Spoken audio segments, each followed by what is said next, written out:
이번 총선 앞두고 또 한 가지 좀 특이하게 살펴볼 만한 게 초선 의원들의 불출마 선언이 잇따르고 있다라고 하는 점인데요. 꽤 많습니다. 지금 김웅 의원, 그전에는 이탄희 의원, 소방관 출신 오영환 의원 또 몇 분들이 있는데 그 전에도 이 앞번 총선, 그러니까 이 앞번 국회 때 몇몇 분들이 있었죠. 이철희 의원도 있고 표창원 의원도 있고 그런 분들은 그때 그만두는 변이 뭐였나요? 개인적으로는 들어보면 정치가 잘 맞지 않는다라는 정치가 안 맞는다. 있었던 것 같아요. 예. 네.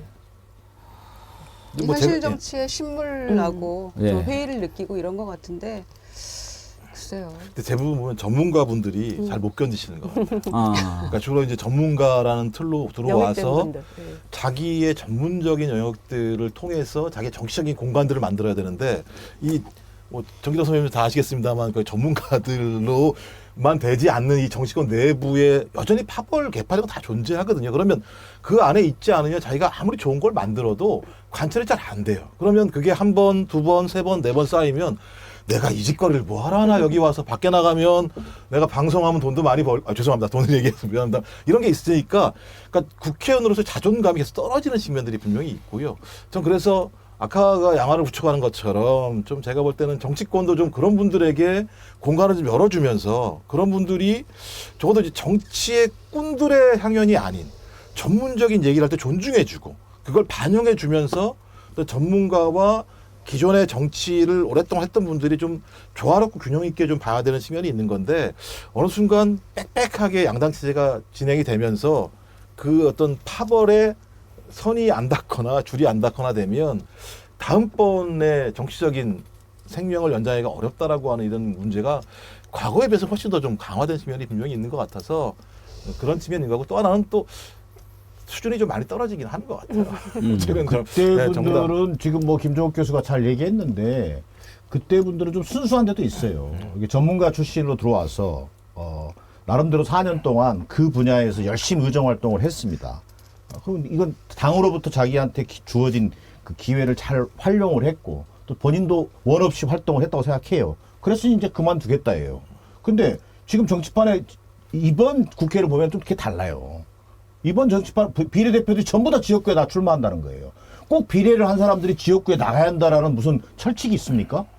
비례라고 하는 것은 그 전문성을 4년 동안의 의정활동에 통해서 원 없이 한번 발휘하시라라고 하는 측면이 더 크단 말이에요. 그리고 그 비례대표는 계속 시대 상황 변화에 맞게 젊은 층이라든가 다양한 분야의 전문가들을 영입할 수 있는 창구가 돼야 되는 거거든요. 근데 지금 비례대표들은 보면 민주당 뭐 국민의힘 할 것 없이 전부 다 본인들이 의정활동을 정말 잘한 사람이고 자기들이 꼭 지역구에 출마해야만이 정치를 계속하는 것으로 오해하는 것 아닌지 저는 그런 생각이 들어요. 그래서 지난 4년 전만 하더라도 뭐 최은열 의원이라든지 김성수 의원, 이철희 의원들 저는 오히려 이렇게 의정활동을 4년 동안 잘한 비례대표는요. 당에서 정말 전략적으로 어느 지역을 좀 줘서 여기에 출마하도록 이렇게 한다든지 하는 게 필요하지 오히려 이 말 그대로 좀 순수하고 나름대로 전문성을 가진 사람들은 이 정치 환멸을 느끼고 더 이상 뒤로 돌아서는 반면 오히려 그 실력도 안 되고 사실 좀 어떻게 돌아가는지 좀 궁금한 사람들이 대부분 또 지역구 나가겠다고 하는 그런 행태.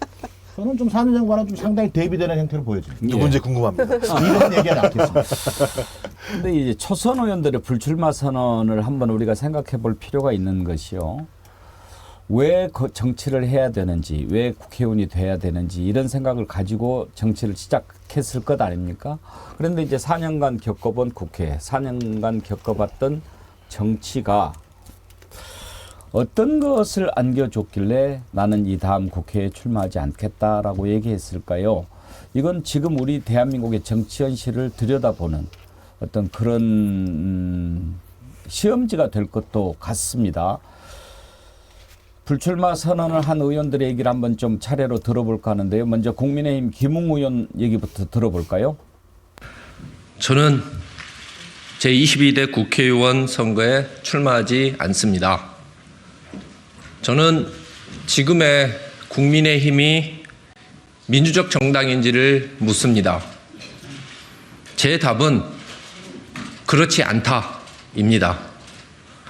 그래서 저는 국민께 표를 달라고 할 수 없습니다.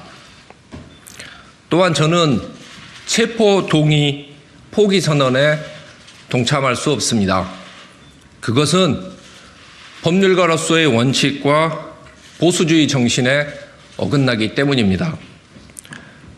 공천권 때문에 헌법상의 제도를 조롱거리로 만드는 것에 동참하지 않겠습니다. 예. 김웅 의원도 참 연구 대상이에요. 그 김웅 의원이 쓴 책이 검사 외전? 외전인가 내전인가. 네. 저 그 책을 참 재밌게 읽었어요. 그러면서 참 책 그 정치한다고 하기 전에 상당히 좀 마음이 따뜻한 검사구나. 글솜씨가 좋구나. 그러면서 뭐 또 특수부 출신이 아닌 형사부로만 쭉 살아온 검사들의 일상을 이렇게 들려주면서 정말로 정치검찰 말고 제대로 된 검사들은 얼마나 대한민국을 위해서 수고를 많이 하는가 이런 것을 느끼게 해줬는데 이제 그 책으로 인기를 끌면서 이름이 알려지고 결국은 또 정치권으로 가는 걸 보고 아, 참 정치권으로 다 이렇게 가야 되는가 좀 아쉽기도 했다가 근데 이제 국민의힘으로 가는 걸 보고 좀 더 놀랐고요. 그런 생각을 가지고 있는 사람이 저는 이제 진보적인 성격이 더 강할 거라고 생각했는데 어쩔 수 없는 검사인가 그랬다가 근데 이제 또 손준성 검사 고발 사주 의혹의 당사자 아닙니까? 근데 이제 나중에 떳떳하게 얘기를 못 하더라고요. 뭐 기억이 안 난다. 뭐 그거 거짓말인 걸 누가 모르겠습니까? 그래서 뭐지 저 사람은? 그랬는데 또 윤석열을 또 막 비판을 해. 뭔가 뭐 같아요? 저 김종욱 교수 한번 분석 좀 한번 왜 해보세요. 그렇게 가장 어려운 걸 저한테 질문을 하십니까? 좀 근데 어려우니까. 그러니까 저도요 이분을 잘 모르겠어요. 제가 개인적으로 만나본 적도 없습니다만, 근데 이분의 본질은 아마 1월 20일 경으로 제가 알고 있는데요. 고발 사주와 관련된 재판의 1심이 아마 판결이 날 겁니다. 근데 일단 공수처가 5년을 구형을 했어요. 근데 이건 이제 손준성 검사에 대해서 예. 구형을 한 건데요. 그러니까 고발을 사주한 사람이 손준성 검사 아니겠습니까? 그 사주를 받고 고발 조치를 하는데 하나의 역할을 했던 것이 김웅 의원인데요.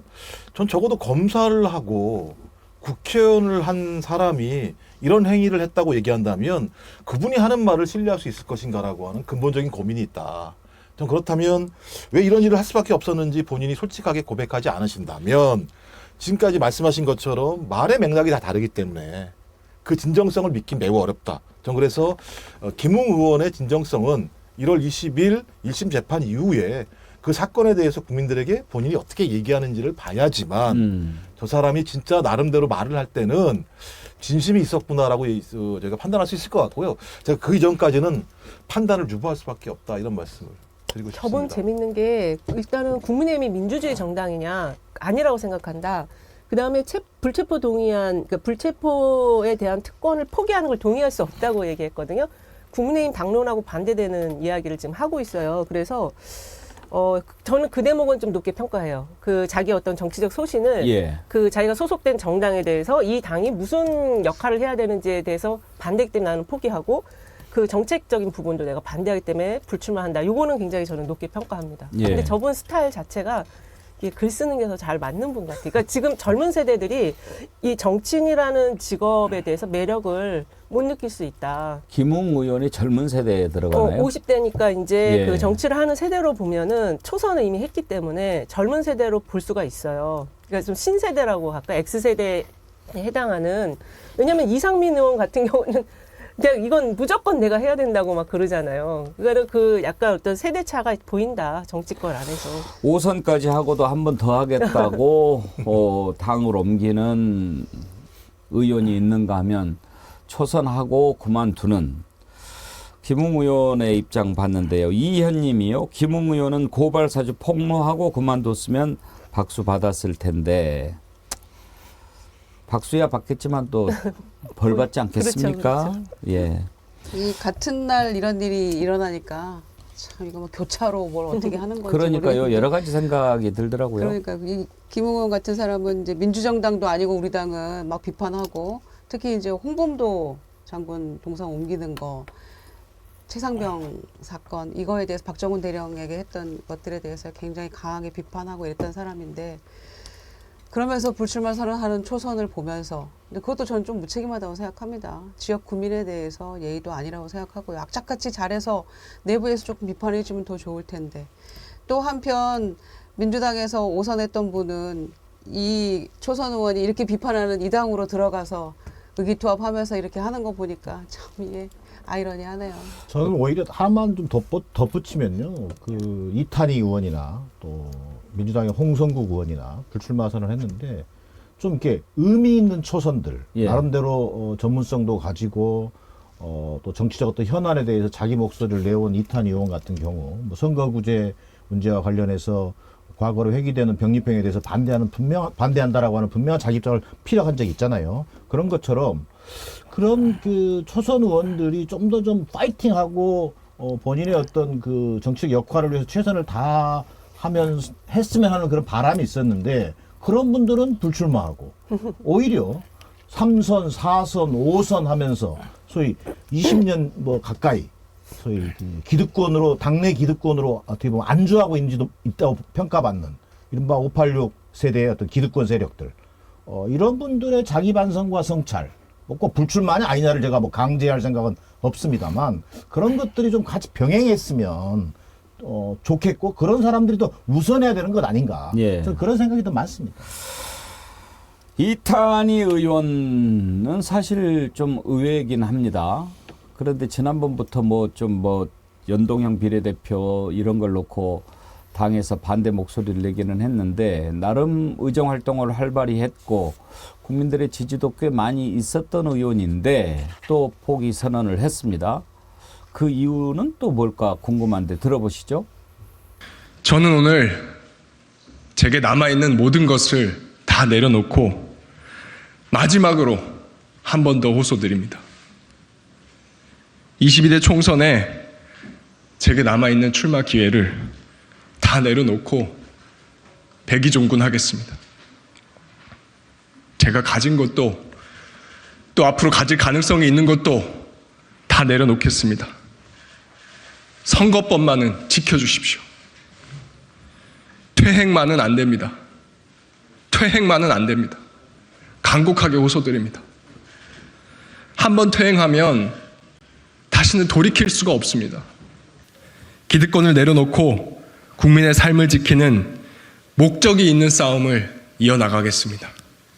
앞으로도 민주당과 정치개혁을 위해 끝까지 싸우겠습니다. 포기하지 않겠습니다. 감사합니다. 저 부분은 어떻게 해석해야 될까도 상당히 궁금합니다. 김유정 의원.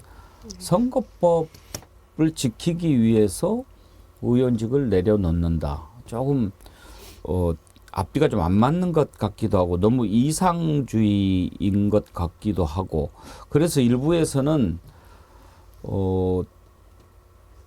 나중에 대선에 출마하기 위해서 국회의원직을 내려놓는 것 아니냐 더 큰 꿈을 실현하기 위해서 그런 얘기까지 나왔어요. 그러기엔 너무 멀리 있지 않습니까? 본인한테 아마 그렇게 물어보면 본인은 절대 아니라고 얘기하겠죠. 옆에서 이제 꿈보다 해몽인 것 같다는 생각이 들고요.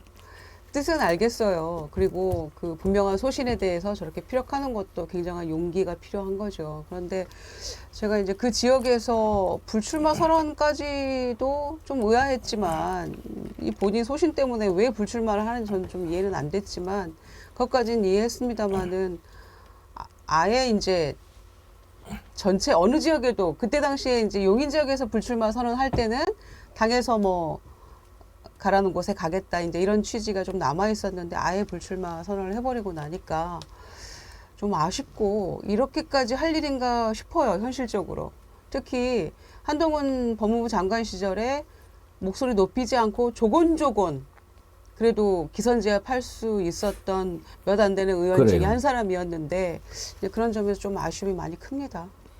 이탄희 의원 불출마하는 김종욱 교수는 어떤 쪽에서 해석하십니까? 일단 그 전에 이제 제가 이쪽 지역구에 있는 분들을 좀 뵌 적이 있어요. 아. 근데 매우 절망하십니다.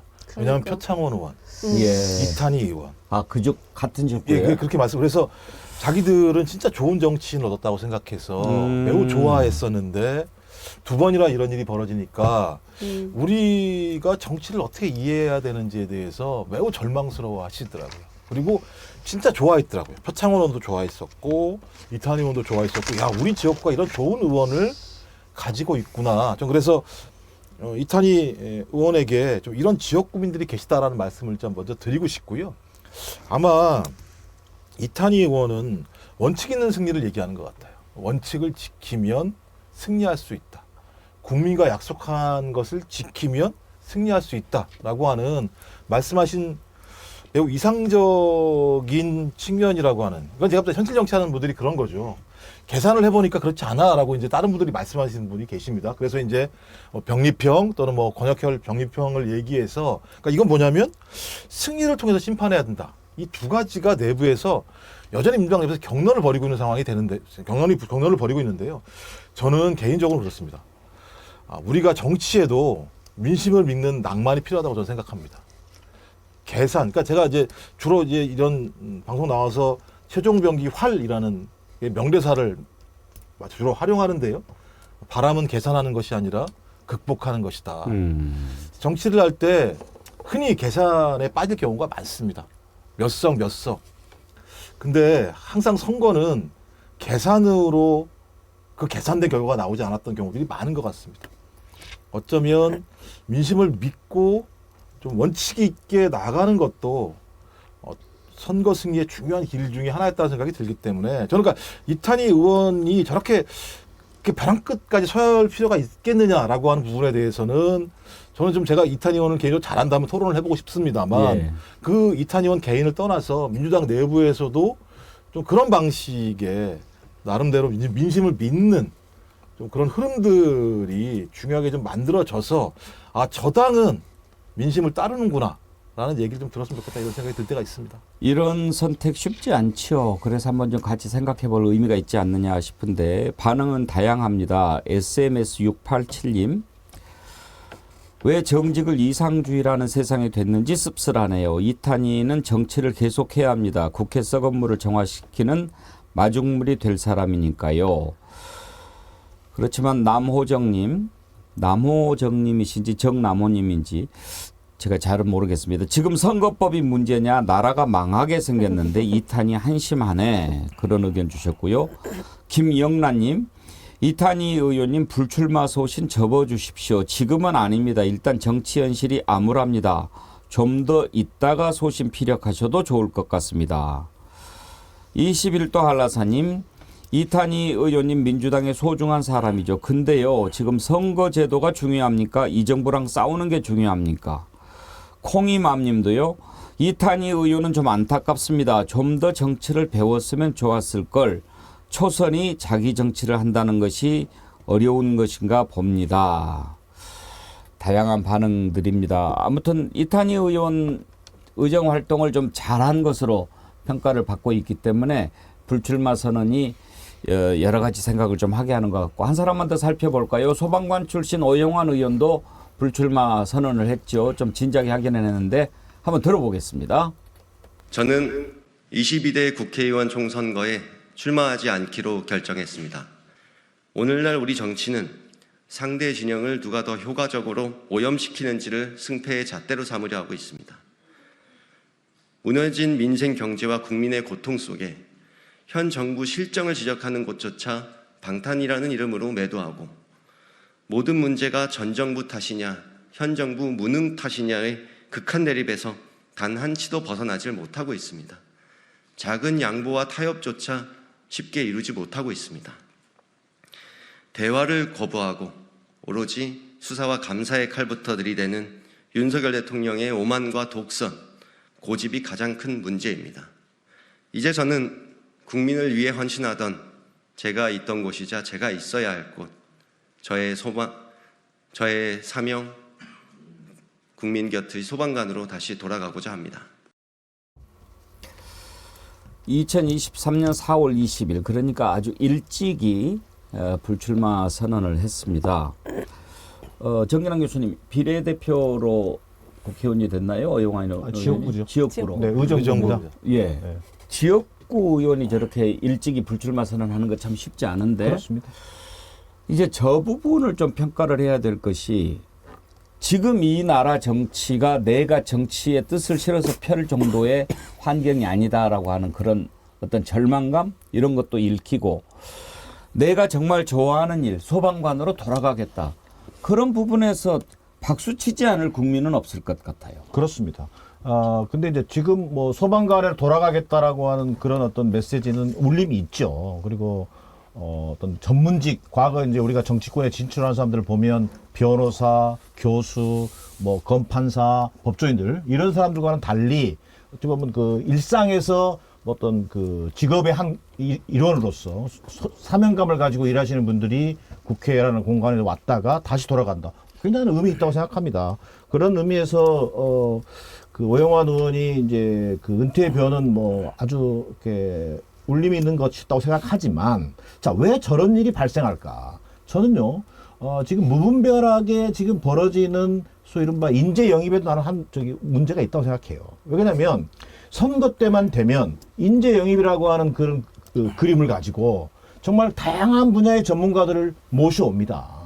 그리고 뭐 지역구도 출마하고 비례대표도 출마하는데 과연 그분들이 제 역할을 할 수 있도록 우리 지금 정당 구조와 우리 의회 구조가 제대로 지금 기능화되어 있느냐. 그런 부분에서 저분들이 느끼는 절망감은 대단히 컸을 거다.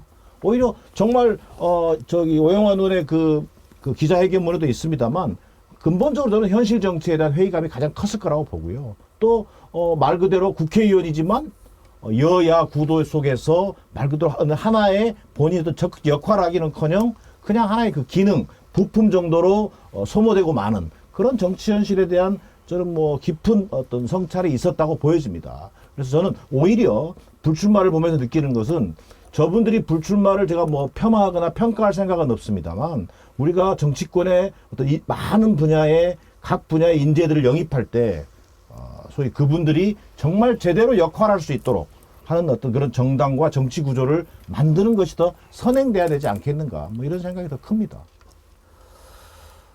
예. 이렇게 초선 의원들의 불출마를 보면서 이걸 희망으로 봐야 될지 또는 절망으로 봐야 할지 각자 국민들이 판단할 몫입니다. 다만 소신을 지키고 그 소신대로 발언하는 정치인들은 좀 많이 있어야 되겠다 하는 그런 생각이 들고요. 그런 소신 발언을 담아내는 그런 용기와 도량도 지금 이 시대에 필요한 게 아닌가 하는 생각이 드는데요. 국민의힘 비대위원으로 들어갔죠. 김경률 경실련 쪽에 있었던 사람 아닙니까? 예. 참여연대. 참여연대. 네. 이분도 조금 뭐 정체성을 두고 좀 논란이 좀 많이 있었는데 이번에 국민의힘의 비대위원으로 들어가서 지금 국민의힘 특검법 거부권에 대해서 좀 쓴소리를 쏟아냈는데 이런 말들이 계속 또 나올지도 관심입니다. 끝으로 이 내용 한번 짚어볼 텐데요. 거부권 행사와 관련해서 일단 국민의힘은 빨리 하자. 그렇지만 민주당은 여러 가지 이제 상황을 좀 고려하고 있는 것 같습니다. 그래서 권한쟁의 심판하기로 했고 그러면 시간을 좀 벌겠지요. 나중에 공천 가지고 국민의힘 시끄러워지면 이탈표도 생길 수 있고 그러면 거부권 못해도 다시 또 제의해서 통과시킬 수도 있다는 계산인 것 같은데 이번에 뭐 이런저런 대안으로 내놓은 제2부속실 설치라든지 이런 거 가지고는 안 된다는 얘기가 국민의힘 내부에서도 나옵니다. 김경률 비대위원 얘기를 한번 들어볼까요? 특검 여론이 많은 분들이 특검은 악법이다. 이 부분은 동의하면서도 그럼에도 불구하고 국민 여론이 70% 가까이 특검에 찬성하는 것은 이야기할 바 못할 바 아니라고 생각하는데 김건희 여사에 대한 리스크라고 생각하거든요. 모두 다 그걸 알고 있습니다. 말을 못할 뿐. 아 그래요? 예. 모두 다 지금 아까도 말씀드렸듯이 3선 4선 의원도 알고 있고 용산 대통령실도 알고 있고 전직 장관도 알고 있음에도 6글자를 지금 말하지 못하고 있는 상황이거든요. 저희 같은 비대위원들 저는 그렇게 생각하거든요. 돌아갈 길이 있는. 저는 돌아갈 길이 있어야, 돌아갈 곳이 있어야 더 잘 싸운다고 생각하는데 저는 뭐 3개월 이후에 어디든지 돌아갈 수 있고 1개월 후에도 돌아갈 곳이 있기 때문에 얘기할 겁니다. 알겠습니다. 저 6글자가 이제 김유정 의원, 김건희 리스크인데 저런 소리가 나와야죠. 나오는 게 정상이죠. 그래야 비대위인 거죠. 예. 그리고 이제 참여연대에서 일하다가 조국 교수 비판하고 이러면서 이제 굉장히 이제 민주당 진영과는 등지고 여기 가게 됐는데 저런 순서리 좋아요. 그런데 저러다가 본인이 비대위에서 잘리지 않을까 걱정이 돼요. 저는. 왜냐? 통상 우리가 한동훈 비대위를 생각하면 박근혜 비대위를 떠올리면서 얘기를 많이 했잖아요. 이 비교를.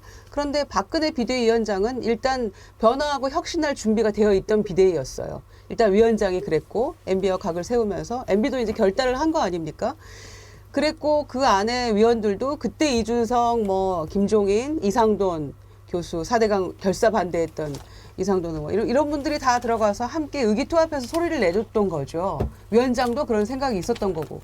그런데 지금 그 내부에 지금 비대위원 보잖아요. 김경률 회계사 한 사람 빼고는 얘기하는 사람이 없어요. 한 사람은 아예 이제 낙마해버렸고 그런 상황이고 한동훈 위원장이 변할 생각이 전혀 없잖아요. 본인이. 김건희 특검은 악법이고 대장동 50억 클럽 특검은 이재명 대표 방탄용이다. 이런 얘기를 하고 있는 위원장 밑에서 김경률 비대위원 혼자 저런 김건희 리스크 6글자 말했다고 뭐가 달라지겠어요? 전혀 안 달라지죠.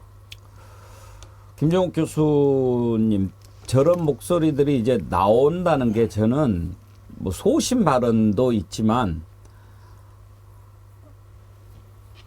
저런 얘기가 안 나오는 게 이상한 상황이 된 거 아닙니까? 맞아요. 아, 그러니까 제가 볼 때는 안 나오게 하려고 했는데 한 명을 잘못 끼워 집어넣은 거죠. 왜냐하면 제가 매번 말씀드립니다만 아니 비대위원장에 취임하기 전에 이미 비서실장 국무총리 다 만나가지고 야 거부해 얘기를 했지 않습니까? 그러니까 이미 제가 볼 때는 거부권이라는 행사를 전제로 해서 왔기 때문에 그러면 취임한 비대위원장이 알아가지고 이런 얘기 할 사람을 집어넣지 말았어야 되는 거죠. 저는 이런 얘기 한마디도 매우 싫어할 겁니다. 왜냐하면 조중동 사태 같은 나옵니다만 김건희 씨가 그 여성 의원들 모아놓고 자기의 개인적인 리스크에 대해서 계속 얘기했다면서요. 그게 아니다 이런 얘기 했다는 거 아닙니까? 그러니까 얼마나 평상시에 그런 부분에 대해서 가장 촉을 세우고 있었겠습니까? 근데 김병률 씨가 이런 얘기 했다는 게 보고가 들어가게 되면 걔는 누가 비대위원으로 주대한 거야? 이러지 않겠습니까? 그러니까 말씀하신 것처럼 국민의 70%가 특검을 받아서 의혹이 있다면 의혹을 풀거나 죄가 있다면 죄값을 받거나라고 하는 거 아니겠습니까? 그러면 공당이 상식적이라면 수용하는 게 맞는 거죠. 근데 그걸 막기 위해서 비대위 만든 거 아닙니까? 근데 뭘 바라겠습니까? 그리고 김병률 씨의 저 말 한마디를 가지고 저 당이 변할 거라고 생각할 국민이 어디 있습니까? 전 그래서 그나마 다행이란 말도 제가 볼 때는 아깝다라는 생각이 들고요. 이분은 제가 볼 때는 뭐 좀 미안한 얘기지만 눈치는 없으신 것 같아요. 저쪽이나 이쪽이나 왔다 갔다 하시면서 그냥 본인이 하고 싶은 말씀을 하시는데 비대위는 이렇게 만들어지지 않았습니다라는 말씀을 간곡하게 드리고 싶습니다. 정연한 교수님, 제가 박근혜 정부 때 그런 얘기 들었어요. 김기춘 비서실장이 이렇게 장관이라든지 뭐 고위직 발탁할 때 그걸 꼭 물어본대요. 그러니까 이제 사전에 면접하는 식으로 5.16을 어떻게 생각해? 뭐 이렇게. 예. 이번에 비대위원들 뽑을 때 거부권 어떻게 생각해? 이렇게 좀 물어보고 뽑았어야 되는 거 아닌가? 그런 사상 검증을 분명히 했어야 되죠. 그러니까 저도 예전에 들은 얘기입니다만 조선일보가 신입사원을 뽑을 때 면접에서 이승만 대통령을 어떻게 평가하느냐 이걸 꼭 물어본다는 거 아니에요. 그런 것처럼 원초적인 사상 검증을 그 보수 세력들이 참 많이 해왔지요. 뭐 그런 연장선상에 있어 보이고요. 저는 뭐 좀 전에 김유정 의원도 잘 말씀하셨습니다만 한동훈 비대위가 거의 약발에다 떨어지고 있는 것 아니냐. 사실은 박근혜 비대위로 역할을 좀 하지 않겠냐 과거에 그런 기대가 있었습니다만 거의 뭐 황교안 비대위보다 못한 상황이 되는 것 같다. 급기야 오늘 아침 한겨레 만평 얼마나 재밌습니까? 용산에 비대나 고치는 비대위원장이라는 그런 조롱거리로 지금 전락하고 말았어요. 그런 면에서 볼 때 소위 민심과 떨어져서 나름대로 반성과 성찰하지 못하는 한동훈 비대위가 있는 한 정부 여당의 총선은 사실 굉장히 어려운 상황으로 지금 빠져들고 있다. 저는 이렇게 보여집니다. 아니, 전국을 갈고 다니고 있는데 그것까지 뉴스가 되잖아요. 맨날 기차표 또 끊었다, 또 놓쳤다, 사진 찍느라 이러는데 아니 그것까지 감안해가지고 표를 끊어야죠. 한두 번도 아닌데 한동안 아무리 돌아다녀도 대통령에 대한 부정평가는 여전하고요. 듣기 좋은 노래도. 네. 근데 이제 거부권 얘기가 나왔으니까 오늘 이은영 소장님 나오셨으니까 거부권 행사한 이후 지지율이 어떤지 궁금한데 리얼미터가 조사한 게 있죠? 일단은 이게 지금 여론조사 꽃하고 리얼미터하고 조금 방향성이 다르게 나왔어요. 예. 리얼미터는 좀 하락한 걸로 나왔는데 여론조사 꽃은 좀 상승한 걸로 나왔거든요. 근데 둘 다 30% 중반대예요. 대통령 지지율이. 부정평가는 60%대고. 그래서 좀 큰 변화는 없다. 이 여론 대통령에 대한. 예. 일단 리얼미터는 리얼미터 2030 세대에서 상당히 좀 많이 빠진 빠졌습니다. 걸로 그렇게 예. 조사가 됐더라고요. 네, 그렇습니다. 이건 거부권 행사하고 좀 관련이 있다고 봐야 될까요? 거부권 행사 관련 젊은 세대에서 빠졌기 때문에 관련이 있다고 볼 수 있을 것 같아요. 네. 예.